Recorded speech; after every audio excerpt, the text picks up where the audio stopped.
All right, really excited to share. We've got a very exciting next session amongst all the other sessions that have been really exciting. This one is entitled "Lab in the Loop and Democratizing Data Standards with Agentic AI Cloud Pipelines," and we've got two speakers, Brian Loyal and Lee Tessler. So Brian is a principal AI ML solutions architect, and Lee is the principal technology strategist, healthcare and life sciences at AWS. Brian has more than 20 years of experience in biotechnology and machine learning and passionate about using AI to improve human health. And Lee has a PhD in computational biology and over 20 years of experience in the biotech industry. He is focused on developing new approaches to cloud and AI to make the world healthier, cleaner, and safer. And with that, I'll hand it over to you. Thank you.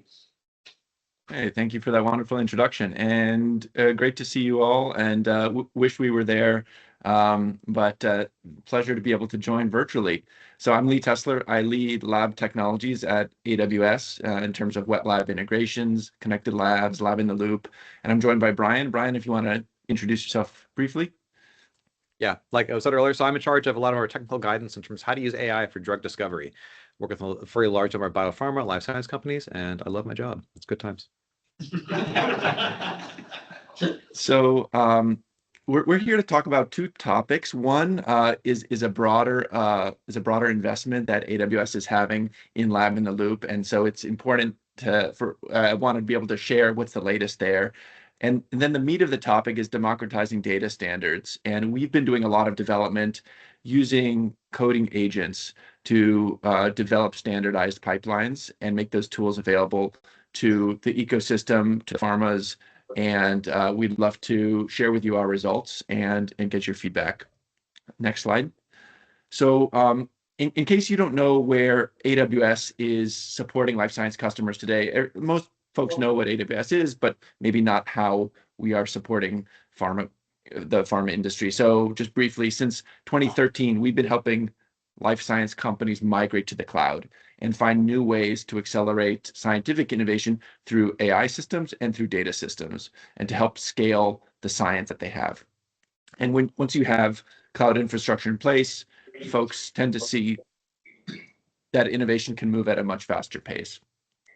And we've supplied a lot of the ingredients in this space in the past 15 years. On the left side, in terms of in silico modeling, we've been supporting large-scale computational work, including work with AstraZeneca, Bristol Myers Squibb, startups like in silico medicine, who have built their computer-aided drug design on AWS. And then a few years later, but still quite a while ago, those same customers came back to us and have said, "Hey, can you help us build connected wet lab operations with us?"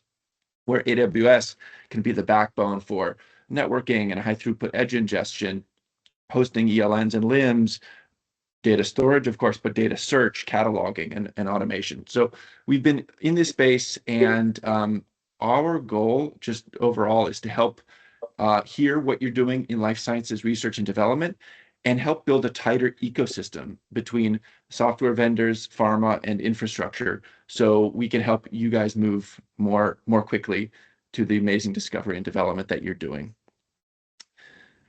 Next slide. And a major theme, the core theme we are seeing in the past really 12, 18 months is the lab in the loop, which has the potential, we believe, to transform how drug discovery is done.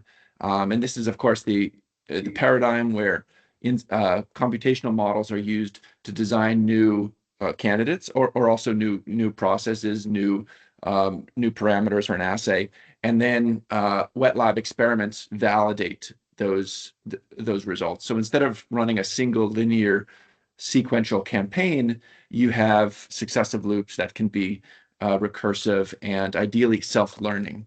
And Genentech has been a leader in this, and they saw that by cycling between computational predictions and physical validation, they've achieved up to 100x better binding variance in some of their hit to lead work with just 4 cycles of this. So the ability to bring AI into this space is becoming very, very impactful.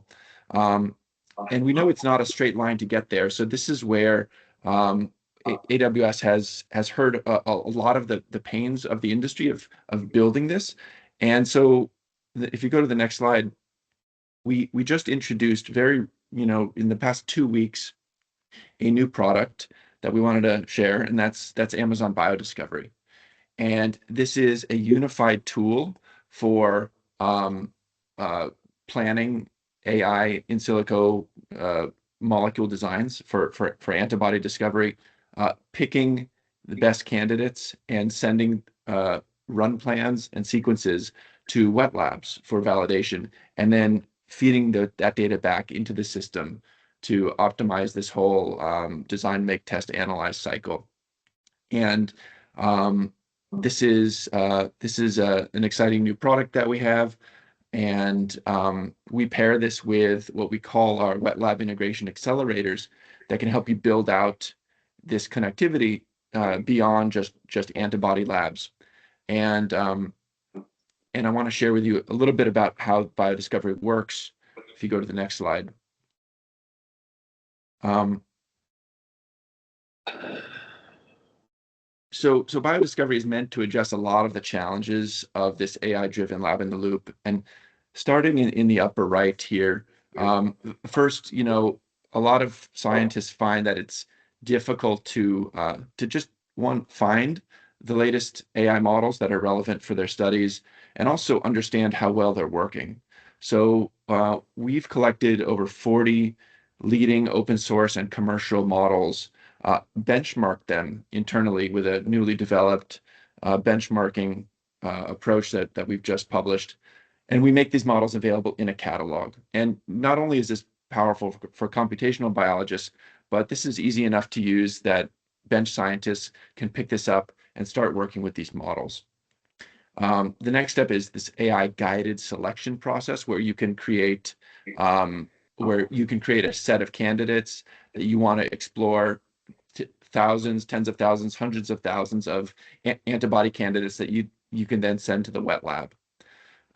Wet lab is where many of these kind of cycles have gotten caught up or tied up in the past, and we've helped solve that by developing a partner CRO network. So your in silico candidates can be sent directly to a CRO partner. We have 3 partners in that network today. Those results can be generated in a matter of days or weeks and sent back to this system, so that you can do further training on those models and improve your leads for better affinity, better binding, better activity, or lower toxicity, lower immune response across a number of different properties. So I mentioned this because one, this is brand new for us, and we wanted to share this product. But what's really I think key is we've been spending a lot of time in this wet lab integration space, and being able to pull data back from instruments and have that data contextualized and standardized. We see that as a really important topic. And so if you go to the next slide, I want to kind of zoom out for a moment and back to just this topic of collecting data from the edge, from the wet labs, which applies beyond the discovery space, but really into the development labs we're working today. The rest of the talk, we're going to be sharing about the data capture and data standardization work that we've been doing. The key that we've been seeing is building context as early as possible in the data capture process. Of course, scientists need to have clear context around their data sets to be able to search and understand and reuse data sets. And also, as we're seeing AI and AI agents move into some of these discovery and development workloads, the AI needs to have good structured context to be able to learn from experimental history, compound history. So let's walk deeper into this pipeline and how we collect data for laboratories. Next slide. So we've decomposed the data acquisition process into 4 major steps. The first is get the data to the cloud. And so that's through the collection of native instrument files as early as they're generated. And we have tools for high throughput transfer of those files directly from instrument or from network storage. So that data is collected, efficiently, and it's not blocked by network bottleneck issues. The second thing that we do is grab experimental context, either from those instrument files, from the instrument themselves, or from the ELNs that are linked to those instruments. That experimental context follows along the data sets. And the third area is what we're really going to talk about and demo in a few minutes, is the data standardization piece.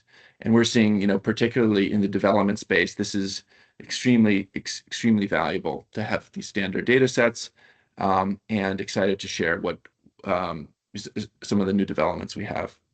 And finally, on the data visibility piece, data lands in a data lake or lake house. This is searchable. This is accessible. You can chart and graph in this. You can create collaborations and share this data. You can even chat with your data.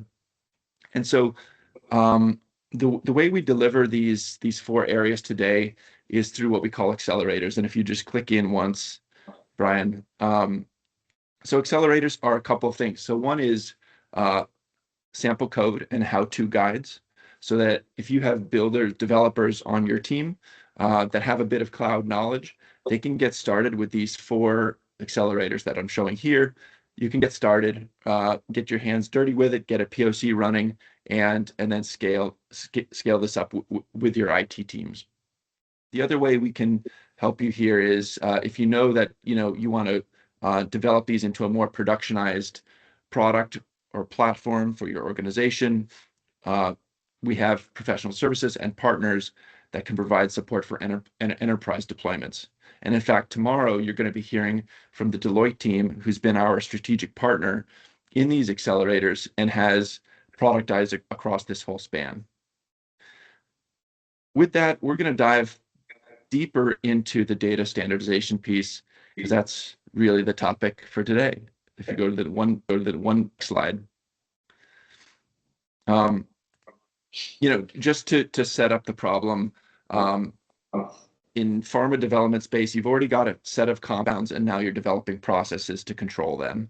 And the vendor-specific data formats can really work against us here. They create a number of downstream challenges. Data is locked in those formats. You don't have good interoperability, don't have good aggregation ability across those different data sets. And you're just trying to build a clear body of evidence for the fact that you have a solid process in place. So we started to work with Allotrope Foundation and the ASM data formats much more deeply around 6 months ago, and started to see that, hey, this is a real data and AI problem here. Building converters today is extremely manual and time intensive. Often takes several weeks, if not months, to really get a true validated converter for one particular instrument type. And so there's a big area for improvement there. And with that, I'm going to pass it to Brian to talk about how we attack this problem. All right, thanks a lot, Lee. Hey, everybody. So like Lee said, a big area of our focus the last couple of months has been this idea about data standardization into Allotrope, because when you talk about any part of that lab and loop process, having data in a consistent format is essentially table stakes. You have to have that done if you want to do things like downstream training or analytics, or really pull insights from your laboratory data.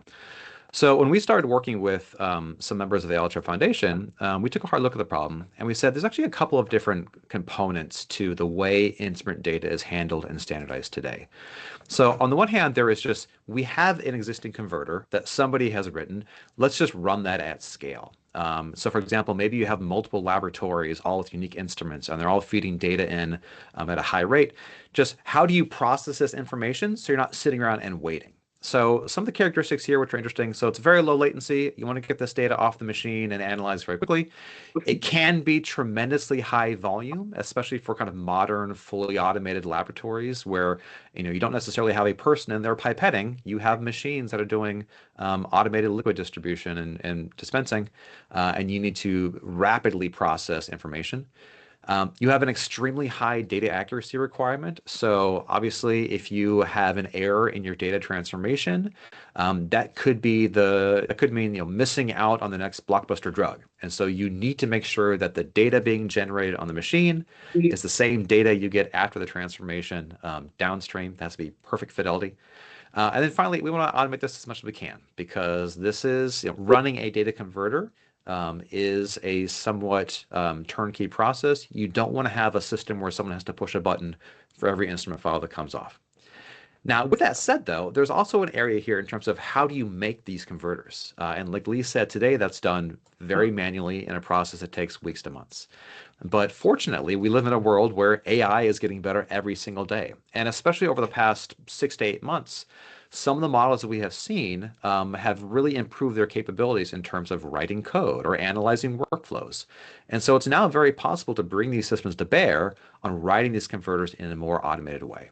Now, notably, this is a very different process than running the converters, right? So building a converter, it's fairly low latency. Today, it takes weeks to months. Obviously, you would like it to be faster, but we're not talking about millisecond converter creation. You can spend a little bit more time.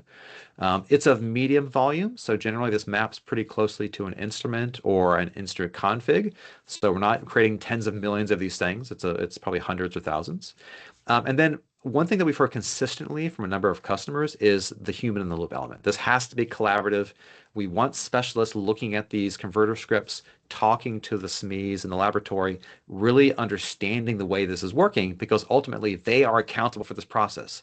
They may be using AI to generate converters, but you have a human being on an engineering team or in a laboratory who has to stand up and say, like, I vouch for this system. I know this code is correct.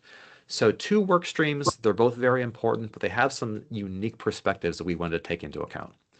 Let's talk about the bottom one first. So just in terms of how are we building data converters in a way in which we can get that sort of accuracy working with our partners. So one thing that we did was we wanted to really evaluate, well, how effective can large language models like Anthropic Claude be at these sort of systems? Because these models change very, very quickly. So we did go through a benchmarking exercise where he said, like, what is the best way to connect laboratory data to LLMs in order to generate ASM documents, so standardized formats for that certain instrument type. Now, what we saw was a pretty clear progression. So one thing is if you just take an instrument data file and you drop it in an LLM's lap and you say, hey, make me an ASM document, there's room for improvement, we will say. Now, obviously, this is a very difficult problem. Without giving an LLM any additional context, you're just saying, take this random CSV and put it in this format just based on your training data. It's actually pretty impressive that modern LLMs can get any of this stuff correct. In this case, we saw about 1/3 of our test scenarios, they are correct. But for the vast majority of cases, an LLM cannot zero shot an ASM file from scratch. What we then looked at is like, well, okay, well, how do we provide additional context to these models? So I always say that LLMs are context dependent. The way that you are successful using LLMs or agentic systems is providing them with the information they need to get the job done. So we thought, okay, great. Well, ASM schemas are publicly available and they're very, very, very detailed. So can we provide a schema file to a data and use that as context? And that provides some benefit in some cases, but it still is ways to go. I think the biggest problem here when you just ask an LLM to generate an ASM file is that it's a very large amount of data and it has to hold all that information in its context, in its internal memory. And that is a lot of details to keep track of. A much more effective way that we saw is we say, hey, rather than asking the LLM to make the ASM file, have it make code, have it write the Python code in order to make that conversion from raw data into ASM. And by the way, this is the ultimate goal, right? Is we want to have these files anyhow so we can run them at scale. But we saw that this is much more effective. So having an LLM write the Python code to convert raw data into ASM dramatically improved the performance. And what worked even better is you do this in an iterative fashion. So sometimes people think that when you're working with an LLM or an agentic system, that everything has to be zero shot. You have to push a button and you want to get a result.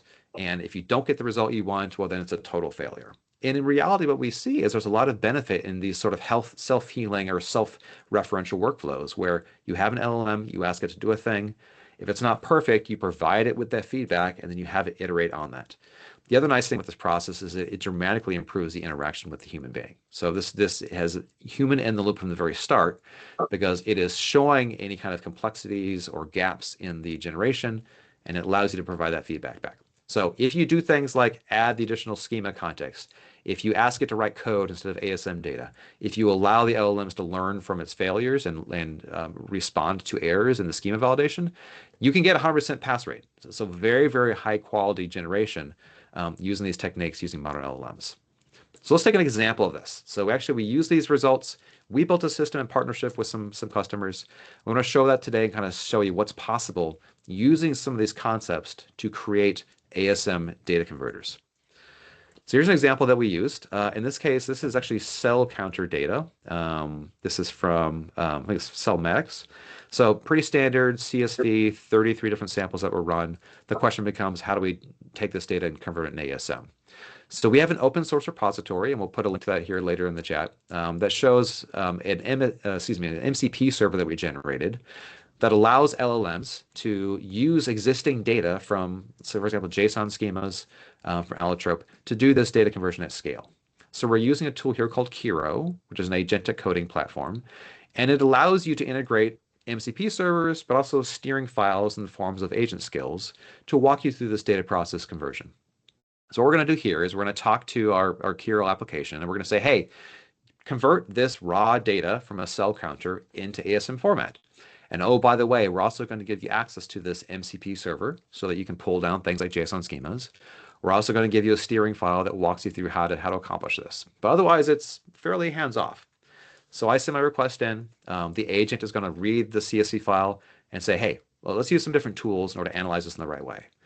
First thing it does is it reaches out to the official Allotrope Perl service, and it's going to download a list of the existing instrument types schemas. And it says, okay, great. There is an existing cell counting schema out there. That's great. Let's go ahead and fetch these files. So it's going to fetch the existing JSON schema from Allotrope. It's going to download that locally. And it'll use that as a reference data for its transformation. The second thing it can do is it can download an example file. So this is just generic cell counting data ASM. This is an example of what it looks like. It's very nice to help the agent understand kind of what the end result is going to be. So immediately it has two very useful pieces of information, the JSON schema and an example data file for the conversion. Next thing it does is it does some code gen. So it's going to say, okay, great. Let me write a conversion script. This is going to be in Python that I need to do to take this raw data, move it into the ASM type format. Notably, in this case, the MCP server we provided, we actually have some best practices we baked in there. So it's not going to be just like random Python code. We say like, hey, actually, we do want some functions that look like this, and we want to have a bit at the end where you can run it locally. We have some guidelines and best practices. We can provide that as part of this automation, so it can do it for you. So here's an example of the Python file. So again, this is the converter script. This is not the ASM itself. This is how you make the ASM using Python, and it is adhering to our standards that we told the agent to follow. So next, in this case, the agent can actually run that script. So it's going to say, hey, run this Python script against my raw data, and let's generate an ASM. And oh, look at that. It failed. Well, that could be a problem, right? But turns out it's a pretty small problem. Turns out that our cell counting data had a kind of a funny separator in there that we maybe didn't expect. And because we're doing this in a very interactive fashion and we're relying the agent to learn from the error messages, it can very quickly update that converter script and say like, hey, we're actually going to do some text conversions here, strip the weird character out, and do a second pass. And so now we run the script again and it works just fine. We generate an ASM and we can do the JSON schema validation against the official Allotrope file that we downloaded. Now, the nice thing about having this data available is that it allows you to provide very detailed feedback to the model. So in this case, we did a schema validation against our ASM file, and it came back with some findings. It said like, hey, some of the keys in this JSON document are not what we would expect for full adherence. So again, we can pass that feedback back into the LLM. It's going to learn from the feedback, and it's going to update our converter script one more time, saying like, hey, actually, we need to have some different values in this in order to match the schema file. This is a really important concept here, right? So because Allotrope has published these schema files, we don't have to guess at what a good file looks like. We have a technical definition that we can feed to the model. And so now when we run that conversion, we're going to get a new ASM file. We can do the validation against the schema. In this case, it passes. So there are no failures. This all took maybe, 1 minute to get done. We were able to write a Python file to do the schema validation. The other thing that we can do, and this is a late addition to our MCP, is we can ask the agent to create what's called a data field mapping. So in this case, every data value that we put in our output ASM doc, we can compare the raw value to the final value and say, hey, are there any discrepancies? Because we have to have 100% accurate conversion. And so in this case, there are some differences, but the agent looks at it and says, actually, this is actually okay. Like in the input, there is an extra /SN in the serial number, and there's maybe a different unit conversion in here. But we can flag that for the user. If they want to make that change, they can. But otherwise, this is a very accessible way to do the generation of these data conversion scripts.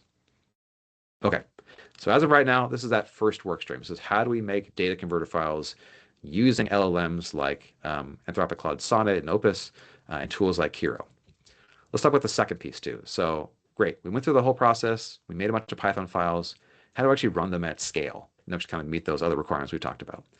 So here's an example of a tool that we put together that's based on what's called AWS serverless technology. So these are things like Lambda functions, DynamoDB, S3, very highly abstracted ways of doing compute at massive scale and in a way that you as a developer or a scientist don't have to worry about.